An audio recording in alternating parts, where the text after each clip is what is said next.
Sumber ekonomi yang kedua itu adalah perdagangan. Ya, perdagangan. Nah, perdagangan itu basisnya apa? Jual beli. Karena itu kemudian hukum fikih mengatur.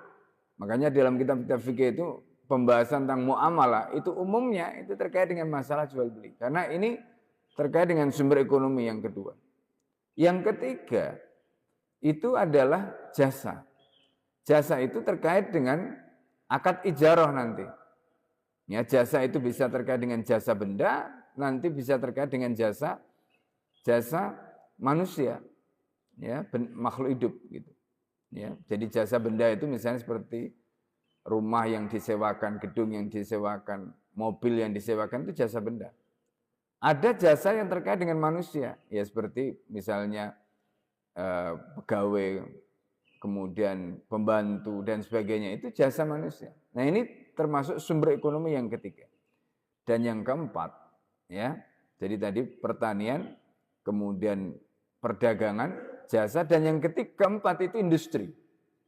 Industri. Ya, ini kaitannya dengan produksi. Nah, ini juga diatur di dalam Islam. Karena itu di dalam Islam mengatur tentang nanti bagaimana status kepemilikan atas pabrik. Maka kemudian ada kaidah al-masna'u ya'khudhu hukmal mada allati tasna'uha. Nah itu. Jadi hukum pabrik itu atau perusahaan itu atau industri itu nanti mengikuti hukum barang yang diproduksi. Misalnya, boleh enggak ada pabrik narkoba misalnya. Kalau narkoba yang diproduksi itu haram, maka pabriknya itu otomatis haram. Nah gitu. Boleh enggak misalnya bikin pabrik minuman keras gitu. Minuman keras itu haram. Karena minuman keras itu haram, maka pabriknya juga haram. Begitu. Begitu juga industri itu nanti karena tergantung kepada barang produksi.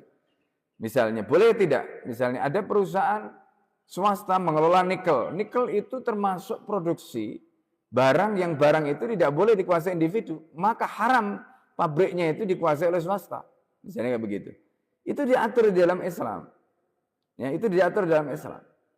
Sehingga dengan begitu, maka negara itu memiliki sumber ekonomi yang luar biasa. Ketika negara itu memiliki sumber ekonomi yang luar biasa, maka otomatis negara itu akan dijaya gitu. Jadi negara itu punya kekayaan yang cukup. Jadi kalau hari ini negaranya miskin sehingga akhirnya rakyat dipalak dengan pajak, itu karena sistem tadi tidak berjalan. Atau sistem tadi itu ya bisa dikatakan tidak ada.